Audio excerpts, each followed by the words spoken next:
Good morning, good afternoon, and good evening, everyone, and welcome to Inside the Mind of a Venture Capital Investor. My name is Michelle Eisenberg, and I'm a program assistant at the NASDAQ Entrepreneurial Center. For those of you who may not know, the NASDAQ Center is a nonprofit, and we're building a better path for entrepreneurs worldwide by improving inclusion, access, and knowledge in entrepreneurship. As you will see in the chat in a moment, the NASDAQ Center provides programs, resources, and exceptional mentorship to entrepreneurs across all races, industries, and geographies. So check out those links and resources in the chat. And then just a couple of housekeeping items before we get started. Firstly, let us know where you're dialing in from in the chat. Love to know. Secondly, we will open up for live Q&A at the end of the event. So please submit your questions for us in the Q&A function at the bottom of your screen throughout the presentation, and we will try our best to get to them all. Awesome. Colorado, Southern Africa, Texas, Indonesia, California, Paris, Detroit, Czech Republic, all over the place. Love it. Thanks for dialing in, everyone. And of course, none of what we do could be possible at the center without all of the amazing support from our sponsors, including NASDAQ, Lehigh University, Bank of the West, Airbnb, KPMG, Wilson Sonsini, Woodruff Sawyer, Microsoft, Entrepreneurship for Positive Impact, BPM, and HubSpot for Startups. We are humbled by their contributions and hope you are grateful too. And so before we get started, I'm just going to launch a quick poll to step back and take a temperature gauge on how everyone's doing today. And we use this information to guide the wellness programs we provide for our global community of entrepreneurs. So this is going to ask, how are you feeling? Fearful, anxious, surviving, or optimistic? Let us know. I'll give it a couple seconds. Awesome. Thanks for dialing in, everyone. I'm going to end the poll and share the results. Looks like we have healthy dose of optimism, but definitely some feelings of survival and anxiety. So hopefully some of what we talk about today will address those feelings. I'm going to stop sharing this poll. All right. And without any further delay, please join me in giving a warm welcome to our special guest, Ben Narasin. He is founder and general partner at Tenacity Venture Capital. Thank you so much for joining us. We're really grateful to have you here. Oh, this is going to be a lot of fun. Awesome. Even without power or Wi-Fi. Well, I'll give you the floor. All right. Well, thanks everybody for coming. I had to relocate because in Atherton, we have trees down, all our power's out, and that means no Wi-Fi, but I found a spot. Number one rule as a VC or as an entrepreneur, just get it done. Actually, number one rule for all entrepreneurs, just get it done. So I'm going to do two things. I'm going to give you a little bit of a tour of why you should care what I have to say, what I've learned. That's one thing. And leave as much time as possible for Q&A. I saw a bunch of Q&As hit already. We have some already pre-submitted, but I want to make sure this is interactive and that you can ask whatever questions you want. You know, I moved to Silicon Valley in about 2000, well, about 20 years ago. I had started a company. I'm going to give you my background because I want you to understand where my perspectives come from. Okay. So I was an entrepreneur for 25 years. I started my first business when I was 12. I went from Comic-Con to Comic-Con, you know, wheeling and dealing in comic books and collectibles. Great experience. Went from a $50 investment to a $100,000 inventory. Went on to do other things. Started one of the first .coms in 93. It was called fashionmall.com. Took that public in 99. Never raised venture capital. Did not understand venture capital. Did all that on the East Coast. Took that company public, having bootstrapped it. Then took it private because I still had control because I never raised venture capital. Once you raise venture capital, you can pretty much forget about having control in the future. So that all worked out. That gave me liquidity. They got me flexibility. I moved to California. I saw this big gap in the market between angel and venture, which is now called seed. Back then it didn't exist. I started what was one of the first 3 institutional seed funds. I basically ran a seed practice inside of a large venture debt shop. I didn't do debt, but I invested on their behalf off the balance sheet of a company called Triple Point Capital. So I did that for 8 years, made about 7 to 10 investments a year, so about 80 investments in total. And one year I had two $5 billion outcomes, a $5 billion IPO, a $5 billion private investment. A lot of my friends in venture started calling and I became a traditional VC, went on to be a traditional VC for 7 years. There's two critical elements to this. One, during the 8 years I was a seed investor, I got to know well over 300 VCs at the top 15 firms, because the venture debt shop I worked for only cared about relationships with the top 15 firms, and they were more than happy to spend any amount of money it took for me to get those relationships. That was a great boon to me, because I was also a journalist previously, and I figured out from that experience that you can ask people incredibly hard questions and they'll usually answer them. So I took every meeting, every lunch, every hunting expedition, whatever it was, and I used that as an excuse to interview these VCs to really understand how venture worked. And I spent many, many years on that, getting basically a PhD in venture capital. So now I have all of that to rest on, and I then go forward and become a VC. Those same firms come and recruit me in. I spent about 5 years at NEA, New Enterprise Associates, the traditionally largest venture firm in the world, phenomenal group of people. And then about a year and a half ago, I spun out of there with their support to start Tenacity Venture Capital, which is a seed fund, primarily seed. We do seed and occasionally pre-seed. So, what I want to do is give you sort of a little window into this world. I moved here not knowing a thing, and now I know too much. The number one thing I would say is that people have a basic misunderstanding of what venture capital is about and who it is for. And that creates all kinds of trauma. VC is not about the 10X. That's a myth.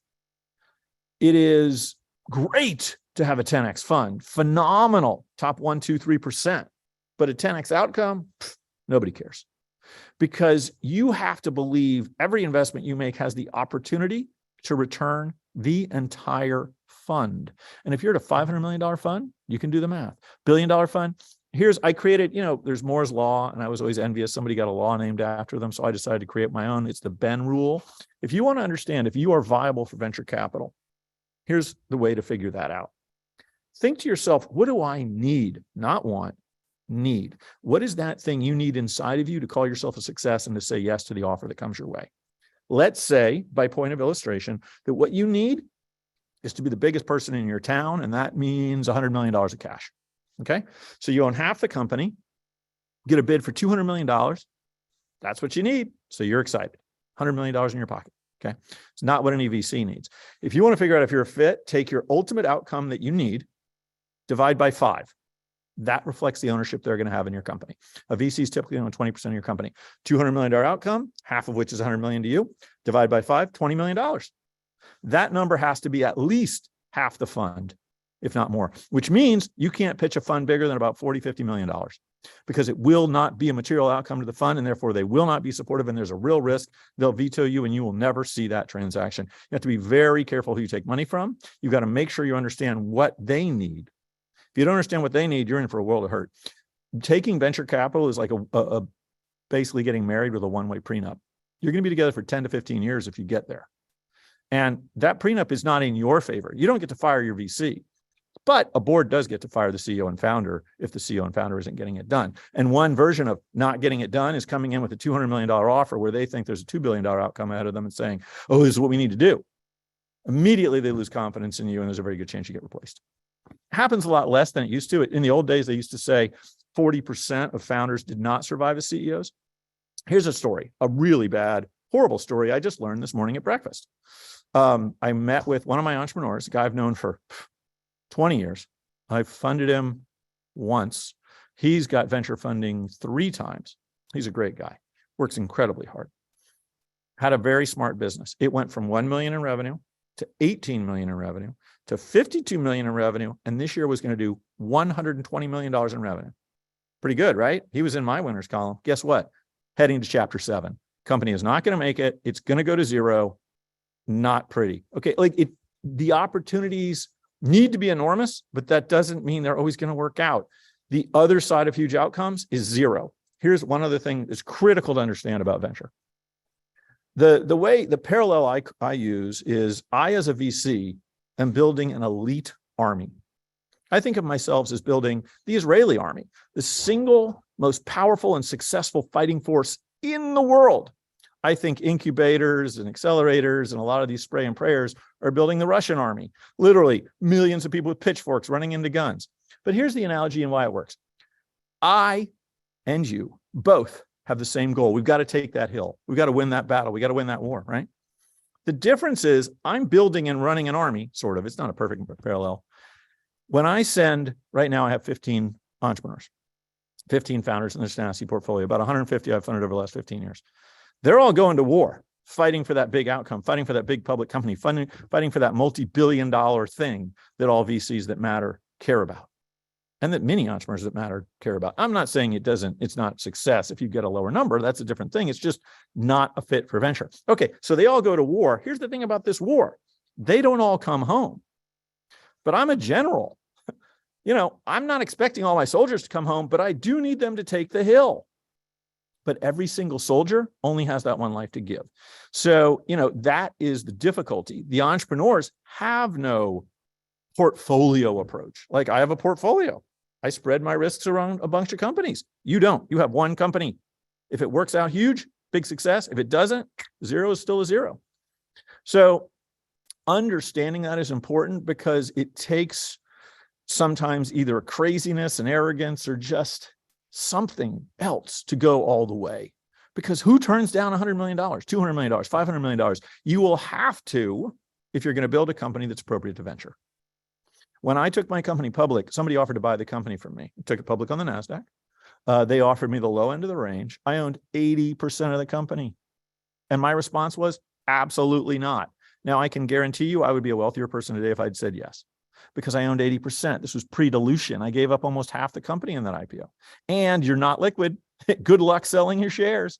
So, but I could have made a lot more money by just taking his offer, but I wouldn't even consider it, because there was something in me. Arguably, yes, I'd crossed over this sort of point of arrogance in my life. I needed that public company. I didn't want it. I needed it. It defined who I was going to be. And so literally the only board member I trusted and respected came to me and he said, Ben, you cannot just without thought pass up these opportunities for truly not just life-changing, but generational changing wealth. Your family will never have to worry again. And my response to him was, that's not what I'm in this for. Like, it didn't even occur to me. I needed that. Maybe it was just ego. I don't know. We made it. It was less successful because then the bubble blew up, and we did fine. Everybody got paid out, but it's interesting. I never just took a piece of paper and did the pluses and minuses, because the bottom of the pluses and minuses is a heck of a lot more cash. In any event, you've got to understand that in venture, think about it this way: lions only eat meat. If you offer them a salad, they're just going to eat you. Venture needs big public company opportunities. The VCs that don't understand this yet haven't been doing it long enough. And admittedly, there's some. If you're going to a tier one firm and working with a top person there, which is always my goal for my entrepreneurs, they need to know there's a shot at an IPO here. If there's not a shot at an IPO, they're not interested. It's the ones that are younger or less experienced that think there's other ways. Look, let's face it, the majority of outcomes aren't IPOs, but you've got to have that possibility, or it's very unlikely this is a venture scale business. So that is a concise ramble, I will admit. I would love to just open it up. We have some pre-canned questions that people submitted beforehand. We got some in the Q&A. So Michelle, if you wouldn't mind, let's jump into what people want to learn about in specific.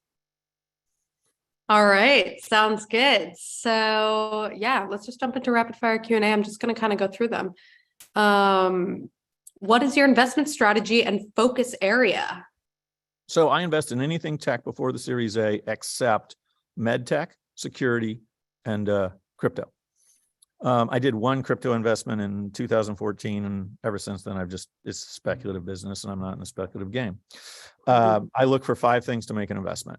And if we're at the end of the presentation, I'll say the same thing as a summary. People, a great idea and a huge market if it works. The team is more important than anything else. But I learned the hard way that funding awesome teams with mediocre ideas or small markets generally doesn't work out well. The number of times that pivots have worked in a material way, I can count on one hand, and I will have fingers left over. Twitter, Slack, the thing that came before Slack by the same founder, and even that wasn't that big, and I'm done. So, like, find the thing. By the way, one of the things I often say to entrepreneurs when they're trying to figure out what to do, it's unlikely you'll find it, but it may find you. It's fine to do lots of research. It's fine to do lots of work. Go sit on a mountain and meditate if you want. But eventually, what you need is an idea that grips you by the throat and won't let go. Right. Not the best of the ideas that you have. Whatever. I mean, like, get a job if that's where you're going to end up. Sure. You need to have something that when you wake up in the morning, this is all that's on your mind. You know, it's a huge problem. It's not what's hot now, it's what's going to be hot later. But I'm looking for entrepreneurs. At the end of the day, if I were to one line what I do for a living, I look for entrepreneurs that make me say, wow.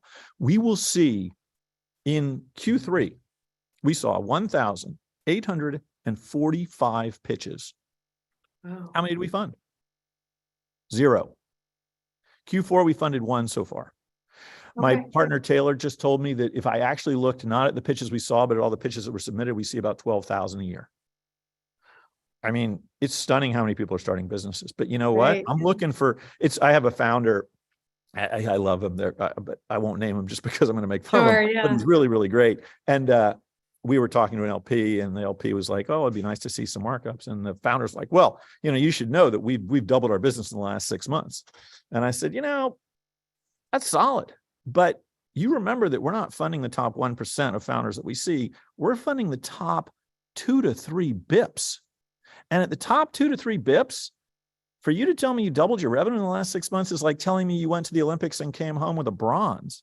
I'm sure somebody cares, but I don't know who they are because, sorry to be a jerk, who won the bronze at any event ever at the Olympics that anybody knows of? You don't get the gold, you're forgotten for all time. And not everybody needs that level of, whatever. Yeah. But it was just funny because then we had our LP meeting and all my entrepreneurs attended, which was so heartening to have happen. I love my entrepreneurs. Yeah. And one of them presented, they did 18x growth in 10 months. And I said, by the way, if anybody in the audience is wondering what a gold looks like, this is a gold. That's a gold. You want to raise a Series A from a tier 1 firm, you just do this and you'll be okay. Yeah. Most of the time, not always. Awesome. Love it. What is your perspective on the current market for startups and emerging industries? Well, it's finally been the case that, so basically the correction happened a while ago and it hit the late stage folks first, right? The growth people got absolutely eviscerated. Mm-hmm. These are the folks that come in one round before the IPO, trying to profit by having earlier access, buying more shares in the IPO. And they got just beaten. Tiger took a hit. SoftBank took a hit. Then it hit the mid-stage, sort of BCD, and then the Series A folks. And now it's finally made it to seed, meaning that when public comps crumble, eventually it all waterfalls down to everybody else. But until about last quarter, I think entrepreneurs were still living in the land of 6 to 12 months ago. Oh, I've got an idea and it's great. I want a 20 million cap. I was like, or $20 million valuation. Like, on what? Well, we're great. Yeah, but like Series A's are going off at max-ish, not always, but sometimes mainly 10x revenue. So you're 0 revenue. So you get to 2 million revenue and I have a flat round. Why am I excited about that? Right. So I think things are rationalizing. That's okay. You want to hear a horror story about valuation? Absolutely. Okay. Well, so I ran my company for a year, built it up, beginning of the web, 1993. I got an outside investor to put in $100,000. Okay. I put in personally $400,000. How much of the company did I give them? 20%. Do I regret it? No, because I needed more than their money. Right. They gave me office space at 57th and Madison. Pretty sweet. We split talent so I could have an engineering team, really important. And they were the reason I ended up being a public company in terms of getting me the access I needed, but did not have because I was a naive entrepreneur. Sometimes one person can be all the difference. Not always. Every VC says they're going to help. Not a lot of them do. Half, if not more, of my job is that when and if my companies are ready to raise Series A, I get them to exactly the right person amongst those 327 VCs I got to know at the top 15 firms and help them raise their round. I can't get a round done for you. Only you can get a round done for you, but I can make sure you get in front of the right people. And we've had some very good success. 100% of the Series A's done in our portfolio have been from the introductions we've made so far. So that kind of touches on another question that I wanted to ask in terms of like how the investor brings more to the table than just money. So what are some important questions that the entrepreneur needs to ask in due diligence to understand if that investor would be a good fit and what they would actually be providing them and if that matches their needs? So you can ask all the questions you want, but it's like doing a job interview. What's your biggest weakness? Well, I'm sort of a workaholic. hard for me to separate from my job and go home to the family, and I guess I'm a perfectionist. Come on, man. So the reality is, well, tell me why you're a great investor. Well, I help, whatever. The right answer is diligence. Diligence is finding the entrepreneurs they've funded in the past and talking to them. Diligence, here's a trick. Go on their LinkedIn or wherever else they profile themselves. If they've got a big fancy firm, their profile. Sure. Look at all the companies they say they invested in. Now start Googling them, deep Google, or maybe you can use Chat GPT to do it for you, and find out all the companies they invested in, which they didn't put on their profile. Call those people, right? That's how you're going to find out what happened when things went poorly. Not all my companies have made it. I've had in 15 years, about 1/3 of my companies have lost me money or gone away. I just mentioned one this morning. That took like 10 years to get to a zero. But I think I stood by them as best I could in every single chance. I don't believe there's a single entrepreneur across the 150 or so I've invested in that would ever be anything but a positive reference for me. 100% of my founders are referenced. Now, I don't send out like, oh, call them all. They don't want to, but if you track them down, by the way, the best references are the ones you find on your own anyway. If I give you 3 references, what do you think I'm gonna give you the bad ones? I'll tell you this, we once called a reference that wasn't good. That was the one the person gave us. It was like, well, we got to pass on this. If they couldn't even come up with 3 good references on their own, either wow, or they're just totally unrealistic about the world and how it works. So, in their relationship with this person. Yeah. But the more you dig, the more you'll learn. I think things like this can be useful. Like there's so much, I've done so many podcasts. I write stories for The Information and for Business Insider. So you can get like a view of my way of thinking. You want to be aligned with the person you're taking money from. That doesn't mean they should be the same as you. In fact, I think they should be very different. If you want you, buy a tape recorder and a mirror. You need people around you, because if you're doing a traditional Series A or even a high quality seed, you're either getting a board member or at least a board observer or something like that. Right. You want different experience. Okay. So like most of my entrepreneurs are engineers. I've got heavy sales background. I can help them with that. I can help them think about it. It's a foreign language to them.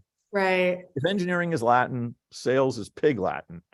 Well, you know what? They're both super important. Every engineer thinks the best salespeople are overpaid. Every salesperson thinks the engineers are disposable. Right. And neither one is right.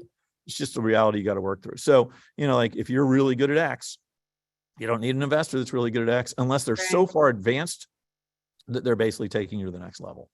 Totally. So I want to go back to just talking a little bit about your personal experience. So somebody asked about how you grew fashionmall.com from a napkin sketch to IPO with no VC funding. So can you talk a little bit about that journey? Sure. I mean, look, like the reason our fund is called Tenacity is because I believe it's the only secret to entrepreneurial success. Some people call it grit. And the reason for that is brilliance is assumed, or I wouldn't have funded you. A great idea is assumed, or I wouldn't have funded you. And a huge market's assumed, or I wouldn't have funded you. The difference between success and failure often boils down to, not always, your ability to chew glass and run through walls. And I will tell you, it was an endurance race. I mean, like I got an inch from the valley of death. We were about to miss payroll. I had to go beg for cash from somebody and act like I would walk away if I didn't, and they lose all their money. And, it just like, the short answer is it was just hard, nonstop hard. It's funny. My founder this morning that I was having breakfast with, that's going to go from $120 million business to a bankruptcy, was asking for my view of what he might do next. And we talked about one of the ideas was, well, should he do another startup? And he's like, I don't know. This was so painful. I'm like, I won't say his name. I'll just say M. Entrepreneurship is like childbirth. Like you have 2 kids, right? You remember being in the hospital with your wife when she delivered the first baby. Can you imagine any logical thinking human being going through that twice? Incredibly painful, just horrific experience. I mean, it's obviously beautiful birth, all that, right? But like, wow. I mean, you're talking insane pain, all kinds of stuff. And yet a week later, so wonderful. Let's have another one, right? So entrepreneurship is the same. Intense, incredible pain while you're doing it. And then later you look back on it with fondness. So, I'm unemployable. Entrepreneurship is all I do. And that's what I do now. I just do it vicariously. It's just the thing that I think a lot of people underestimate, because, one of the worst things you can do as a potential future entrepreneur is read TechCrunch. because you're only seeing the tiny 1+1- % that made it through the grinder to even a funding round. And funding rounds are not success. They're just a milestone of you having more capital to try for success. They're ammunition that you're putting in your gun in the war you're about to fight. That's it. You're the one with the gun. You either win or lose. You don't, just having ammunition doesn't bring down the elephant. So I know I mixed metaphors there pretty horribly, but it's a ramble. Right. Being an entrepreneur is the hardest job in the world if you're not a first responder. If you're a first responder, you're putting your life at risk, that's harder. But if you live and work in a cubicle or a desk or an open floor plan, there is nothing harder.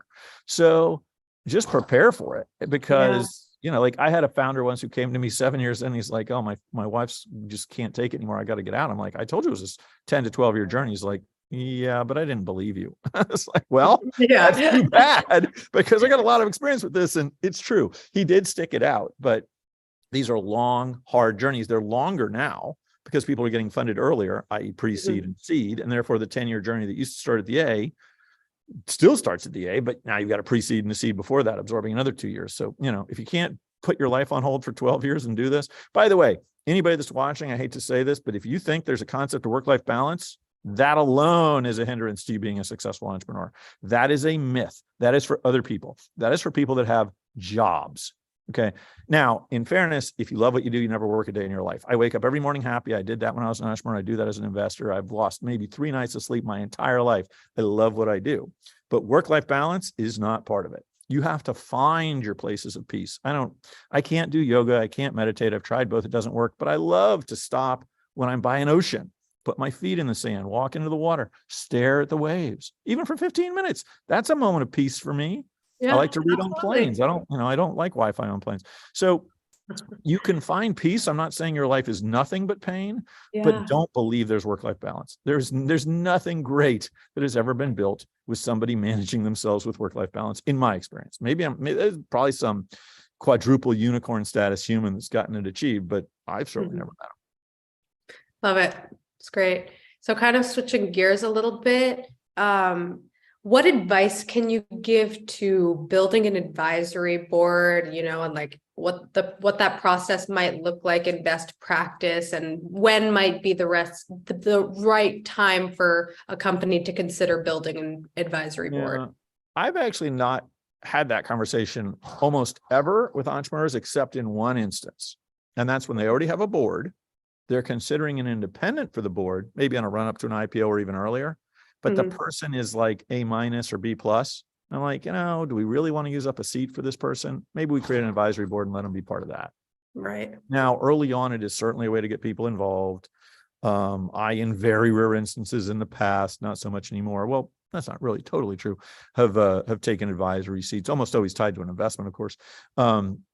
Normally you want to do that tied to an investment, but if you can get access to someone that you are going to benefit from, the way to get them in the door is to give them 20 bips of the company through an advisory board setting. It doesn't even have to be a formal board. It could just be them. They could just be an advisor. And that's a nice way to recruit. In Silicon Valley, I don't know how it is in the rest of the world, but this place runs on entrepreneurship. So people do stuff like that all the time. You can get ex-CEOs, ex-public company people. I mean, Jeff Immelt is on my LPAC, which is basically the board of a venture firm. Okay. Yeah. CEO of GE, as is Scott Sundell, who runs NEA. So, I would argue is not a time per se. It's opportunistic. You find the right person, you figure out how to make it work, whether it's an advisory board or just that person. It might be easier or more powerful. By the way, once you have the right person, then you get more of the right people, right? So if you get the Jeff Immelt, then you want to multiply that by asking him and talking to others and find people that want to be associated with him. And all of a sudden, then you've got an advisory board. So anchor it on somebody awesome. And by the way, here's another thing I will say to you. You're an entrepreneur. You have carte blanche to walk up to anybody in the world and start talking to them about what you're doing. You better be ready to do that, because if you're shy, you're not going to make it. Like if whoever the current president is at that moment, I was about to say Bill Clinton, but clearly it's not, it's Biden, walks into the room, you have every right to walk up to him and tell him why he needs to support your business and the U.S. should support your fill in the blank, blah, blah, blah. As long as it's as long as it's ethical, legal, and you don't look like a nutbag that's going to get hauled off by the Secret Service. Like, you have the armor of being an entrepreneur and fighting for that business to justify. So when the perfect person for you is, I don't know, the Bob Iger, and you're at a conference and there's Bob Iger, You go talk to Bob Iger. Right. What's the worst thing he's going to do? He's going to say, move along, have some, I mean, very few people ever have security or bodyguards. That's a good thing. Right. By the way, Yeah. if you want some tricks, talk to them before they speak, not after.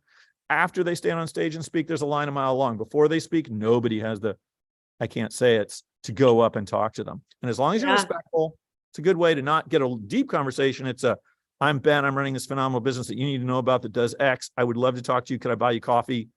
Okay, great. You have a card? You have an email? I mean, thanks. Bye-bye. Good luck. Yep. Have fun on stage. I'll cheer for you. Yeah. Anyway. Love it. I think that's great. Let's see here what we got. What should we as entrepreneurs understand about changes to the venture community's business models or investment criteria that didn't exist a year or two ago? Just that valuations are lower, it takes longer, and there's more diligence. Okay. I mean, the model hasn't changed. These, again, just for perspective, I'm only talking about tier 1 venture capital. I don't know what's going on at tier 3 venture capital land. You know, I don't know. And by the way, people call themselves VCs all the time. That's like, yeah, whatever. I guess when I retired for a while, my wife was like, you can't tell people you're retired. I'm like, what am I going to say? I'm in between jobs. I sound like a loser that's out of work. She's like, no, when you say you retired, you sound like a jerk. I'm like, it's just accurate. What I should have said is, I'm running a family office. Ooh, Right. I didn't even know that word. I get Yeah. $40 in my family office. It's just a meaningless term, VC. A venture firm that you care about is tier 1 venture firm. You can figure out who they are, right? They usually are managing, their current fund is probably over $1 billion, and nothing's different than it was before. Their LPs are still there. They still have money. They still need to invest, except that it is taking longer to do deals because they're doing more diligence. They're paying less. They're doing it the way they used to do and they always like to do. We went through this period of hyperbole where the entrepreneurs got to sort of dictate terms in every possible way, and people had to run really fast to make decisions in unrealistic amounts of time. And that wasn't a net positive. Right. SBF, who just the concept of him is the epitome of all of the problems that era created. Yeah. Just the worst of the worst of the worst. I don't know if he's a criminal, probably is, but net, there's just nothing good about that process. You know, there's a certain number of groups out there, incubators, accelerators, and some advisors that have sort of tried to convince entrepreneurs, or have convinced entrepreneurs, that the relationship with a VC is an acrimonious and negative one. It's always you against them. That is a horribly unhealthy thing. Yeah. Self-inflicted wounds that you have to cure later. If you don't have a positive relationship, then it's probably on you. I am not saying that everybody's perfect and great and wonderful and they're all there to help, but net, they are not your enemy. You both have the same interests at heart. It doesn't mean, look, at the end of the day, the company has to win. You may not win if they believe the company can win without you. Right. But generally speaking, it's the nuclear option to change you out, and good VCs don't do that very often. There are people that have the wrong view, and that's why the diligence is so important. Look, I knew a partner once. Ugh, terrible. Oh my gosh. One of the worst investors I've ever known. Now, they had a decent track record because their first outcome was phenomenal, but that was pretty much it. As far as I could tell, the rest of their portfolio was garbage. They'd swapped out CEOs multiple times. Their CEOs hated that person. At one point, they needed security guards in the office to make sure, because they were so worried. This is not somebody you want as an investor. I had an entrepreneur we had both invested in that didn't come to me for a round, and I was really unhappy, and I had lunch with him. I'm like, what's going on? He said, well, I couldn't tell you because then you would have told that person. And I was like, well, okay, fine. That's how much they did not enjoy the time spent with this human being. Right. So, look, I'm not saying enjoyment is the key thing. You want people to challenge you and push you. You don't want, yes people that'll just support you in whatever you're doing. I would favor the entrepreneur in most cases, but if you're going to drive the car off the cliff, I'm going to talk to you for a really long time about why maybe driving cars off cliffs isn't a great idea. It's not my job to tell you what to do. It is, however, my job, I think, to tell you the stories of the experiences I've had that might be reflective of where you are right now, and see if I can help you not make a mistake. Love it.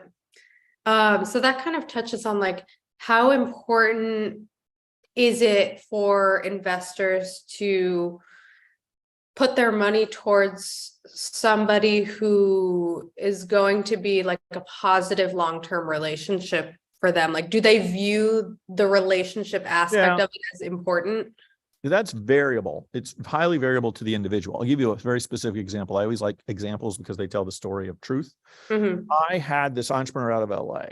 I was fascinated by his business was growing exceptionally well. He came to visit us at our office with a firm I was at, not NEA, and he pulled in his 4-door fancy new Porsche, and he got out in his fancy suit, his pocket square, and like not Silicon Valley at all, very LA.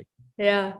And guy was really full of himself, which is not uncommon, didn't bother me at all. But I met with one of my partners, and when he left, I was like, wow, that business is really impressive. What do you think? He's like, are you kidding me? You'd want to spend 10 years on a board with that guy? And I was like, doesn't bother me, but it really bothered him. So I have a pretty high tolerance for entrepreneurial vanity because I had it myself. But I don't want to deal with a jerk. Look, most entrepreneurial arrogance is false armor used to, you're, no matter how excited you are about your business, you're going in, you're asking somebody for money. You feel like you always have to be strong. I was watching whoever made the show about Uber, which is funny because I know Bill Gurley sort of casually, and I think they cast the guy for him terribly. But anyway, there's this scene where he doesn't want to go to Gurley and ask for more money because he's afraid he'll appear weak. And he finally gets convinced to do it. And Gurley backs up the truck and gives him the money. And that's why Uber is what it is today. Right. You've got to have a positive relationship. You've got to transparency is critical. Number one rule of a board meeting, no surprises. There is nothing worse than getting surprised. Yeah. Good news can wait as long as you want. Bad news, I need to hear as soon as it is possible. I can't help you if we can't get ahead of it. And if you're afraid, here's another story. One of my entrepreneurs who I seeded raised a Series A from somebody I introduced him to, then raised a Series B, then raised a Series C, was raising a new round. Now, I'm a seed guy. Calls me up, hey, I'm having some problems in the series, either C or D. I want your advice. I'm like, well, okay. But, I'm a seed guy. I mainly know Series A VCs. He comes over to the house. We spent about an hour. I come up with some people who end up investing, which was good. We're walking to his car, and I'm like, I really feel good that you're willing to ask me these questions and come to me in these difficult times around these real hard issues you're facing. But why aren't you asking your board? And he looked at me and he said, Ben, when I come to you with questions. When I talk to my board, I go to them with answers. And I remember thinking, oh my God, I hope I'm never that guy. If I'm that, I've already failed in a lot of ways. Because if you're coming to me after the fact, it's done. The horse is out of the barn, whatever analogy you want to use. It's like, I cannot help you. It's not certain. In fact, it's probably unlikely that I can help you with some of these hardships, but better than not trying. Look, my entrepreneur that came to me this morning, I have a really large investment in him, a lot bigger than I usually do, unfortunately for me. I was sort of hoping it was my regular small investment, but it's actually 5 or 6 times as much I usually invest. It was like 10 years ago. He basically told me this morning, it's going to zero. We didn't spend any time gnashing teeth about that.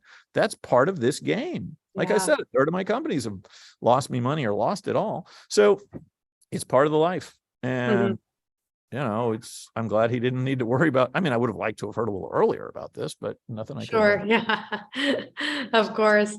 So kind of touching on the ethical decisions that investors make. What are your thoughts on using portfolio companies to help each other, or do you prefer to keep those? Oh, I love that. I try to I do a couple of things. One, my partner Taylor and I try to be sort of outside VP biz dev, meaning we're constantly looking for companies, Fortune 500s we can introduce to our portfolio. So I started a group years ago called the VCIA, the Venture Corporate Innovation Alliance, which is up to about 225 people. It's basically chief innovation officers and similar people, CTOs, CIOs, inside of big companies, because it's like a wedge for me to get access for either diligence or help or first customer.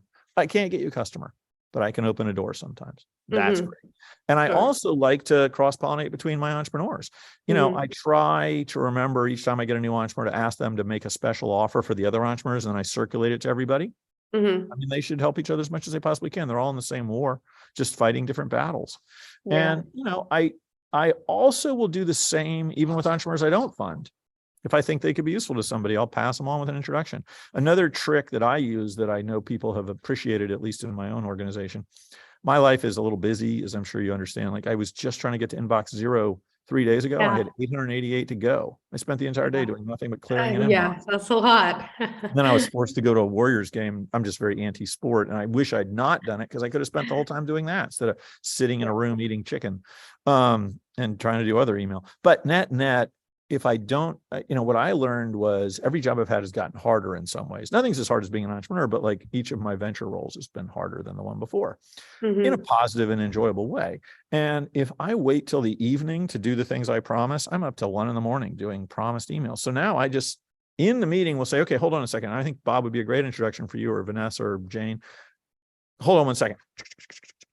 Here, this is what I want to do to introduce you. Is that right? Good. Yeah. Hit send, move on. So I end the day with a 0 to-do list. Just make the intro and move on. Everybody says, let me know if I can help, but that doesn't mean anything. So I'm trying to figure out, even if I'm passing, if there's something positive I can do. Not always. I mean, like I said, we saw 1,584 pitches. Many of them were 1-minute pitches or pitch-bends or whatever. But,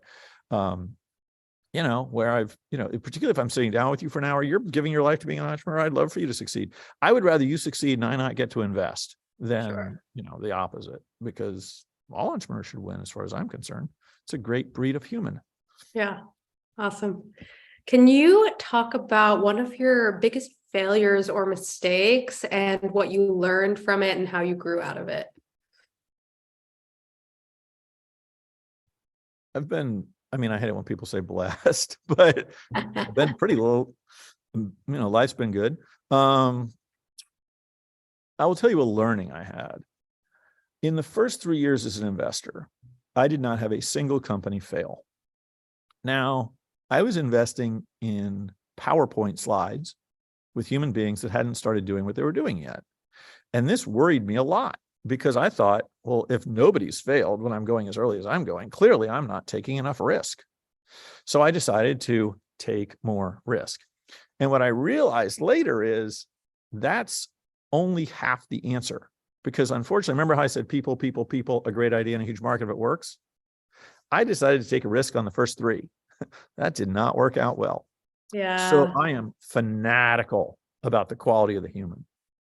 But what I did realize is I would be a little obsessive, neurotic, whatever the word is for my type of, like everybody in Silicon Valley, some version of some spectrum somewhere. And I would get obsessed with a risk factor. At my stage, a risk factor is fine. 3 or 4, maybe not. As a friend of mine once said, we were willing to bet on 1 miracle, not 2, for you to succeed. Sure. So, I think that was a learning. I probably should have reinvested in every single entrepreneur I've ever backed that had another business without even thinking about their business. I've done well. Renaud Laplanche, who started Lending Club, his second business is even better. Parker Conrad, who started Zenefits, his second business is even better. But there were 1 or 2 where I listened to the idea and love it. And I forgot that, hey, let's go back to the people. Awesome founders. I didn't get the idea. I was wrong. There's one company that's worth a couple billion right now that I just didn't get it. I didn't know why it would be big, and I chose not to. I should have just said, you're one of my founders. Here's a check. Yeah. And then I started doing that a little more, and it's been mixed bag. But you know what? The thing about this business is, while the 10x thing is not realistic in a one company scenario, the basic underlying premise that any one outcome makes up for many that go poorly. If you don't know what power law is, look it up. That's venture. Every fund that matters usually matters because of one investment, even if they had 100. It's power law in the most classic way. Although that evolved a bit because of the way valuations were, but it'll be right back to it pretty soon. Super important. Love it. What qualities in a company's team do you consider as a VC to make the investment worth it? Well, tenacity is critical, but you can't look. Anybody that's ever watched any video I've ever had usually will sprinkle in their little tidbits. Somebody even said, well, one thing you're like about me is I'm a very tenacious individual. I'm like, oh, good to know. It's like, oh, are you also a workaholic and a perfectionist? Like, right. Gee, how useful. So it's not a question you can ask to find out the answer to that. It's something you just got to dig and dig and dig. You got to look for evidence. You got to find a way to figure out where in their history there's some evidence that they're willing to push through particularly hard things. But you also need to have a technically proficient founding team. So hopefully there's people in there that can, if you don't have a technical founder, it almost certainly is the case that you should get one. So that's probably too dark. How about here? Perfect. Just background noise was accelerating. So, that's not good at all. There you go. Look at that. Might be a little wavy, but so, there is sort of the team throughout has to have the component pieces that are needed.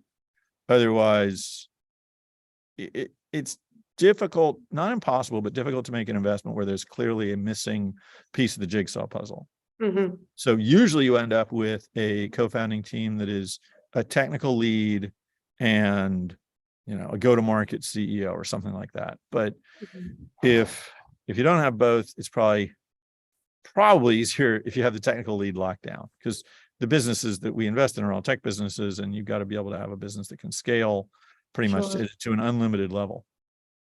Sure. And kind of expanding upon this, how important is it to these investors that the entrepreneur or their company is investing in the employees, if that's a factor at all? Oh, sure. I mean, one of the most common arguments that I find silly is the size of the option pool.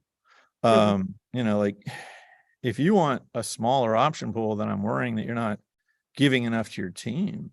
And that can be challenging. Right. If you're going to hire, look, in Silicon Valley, people work for options, not for money. People take material pay cuts because of the big upside they can have in the value of that stock. So you got to have enough of it to go around. And if you're being stingy with it, look, like I will admit one of my biggest problems was that I was way, way, way too much of a micromanager and perfectionist. And I didn't let a lot of people do the jobs because I thought I could do the jobs better. You know what? I was probably right, but it didn't matter. There's only one of me. And maybe you need 100 or 500 or 1,000 people to make everything work. So you need to be able to empower high quality people. And the only way you're gonna get really high quality people is to compensate them well. And you can't afford to compensate them with cash. So you're gonna have to compensate them with equity. In the old days, it was a pretty common thing that would be a 20% option pool. Now people try to drive it down to 10. I think it's the wrong argument to have. At the end of the day, the only valuation that matters is the final one multiplied by your ownership. So there's some dilution certainly. But you're going to build a better company. If you don't have, you should be hiring people that are better than you at a variety of roles. And those people don't come cheap. And there's no way you can afford to pay them whatever they're getting paid at fill in the blank. So you're going to have to step up and give them that equity. Yeah, it's a good philosophy to work by. I love it. So we have a lot of people asking about the types of industries that you invest in and why you don't invest in certain industries like medtech. Yeah, medtech security and security require so if you don't spend all your life worrying about security, you're not going to be good at it. And medtech requires very specific expertise I don't have, particularly if it touches the FDA. And I'm not interested in going back and getting that experience. It takes too much time. Right. Crypto, like I said, it's a speculator's game, and I'm not a speculator. I'm an investor. Across tech, I go back to, I'm looking for entrepreneurs that make me say, wow. I have a concentration in fintech. It's about half my portfolio. Marketplaces are big for me.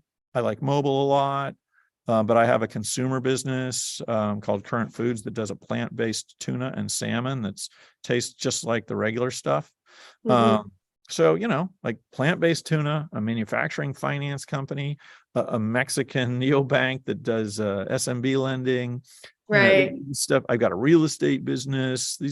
It's all over the place. It's really about the founder and the founder making me say, wow. I have funded 3 health tech companies, Omada Health, which has done quite well, EverNow, which is a Omada Health for menopause, and a nursing marketplace called CareRev that's absolutely crushing. But those were much more on the tech side than they were on the health side, and the health side versus the med side.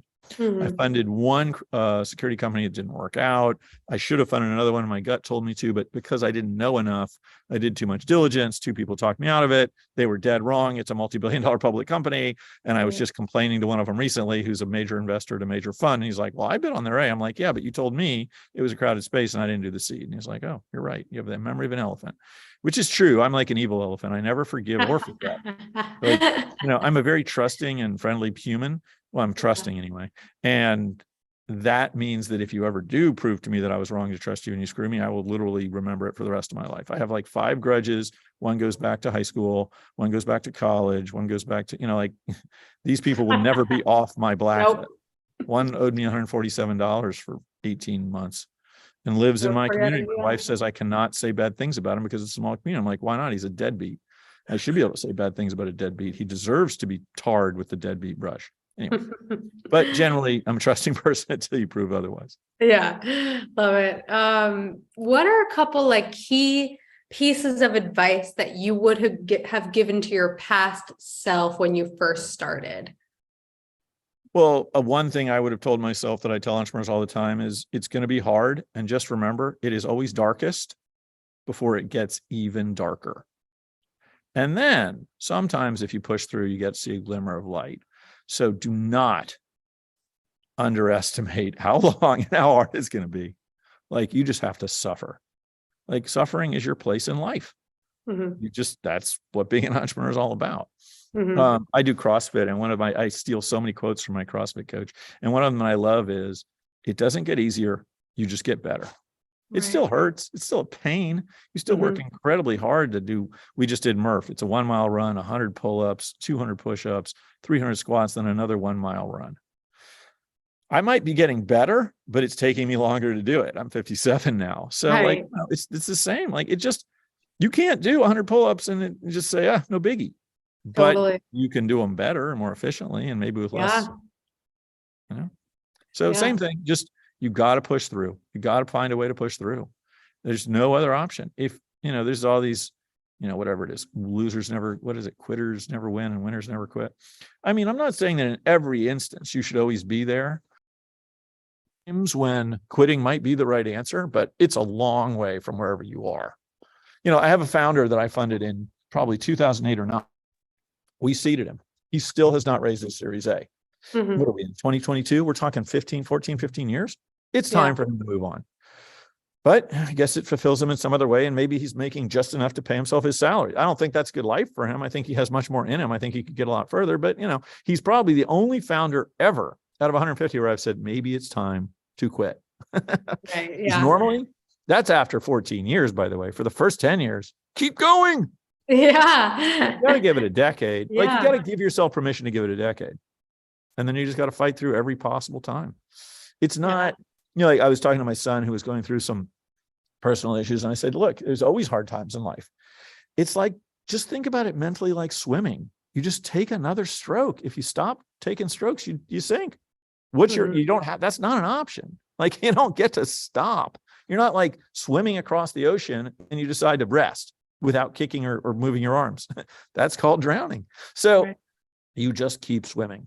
You just, it gets harder and harder, and then it eaves up a bit. I was talking to some engineers that wanted my help on sales. And in the end, I said, I would love to be able to help you, but here's the thing. You're going to suck at sales. You are very binary. You are used to code, compile, debug, run, and everything works. That is not sales. Sales is rejection, rejection, rejection, glimmer of hope, crushing defeat, rejection, rejection, glimmer of hope. Oh, you got a contract, start all over again. Like, it's a pipeline. It's a process. You push through, you wake up every day, you get excited, you go out, you make a game out of it if you need to. You come up with your own metaphors. Right. I have had really, really hard times where I had to come up with my own metaphor. I will share one I've shared with a couple of entrepreneurs.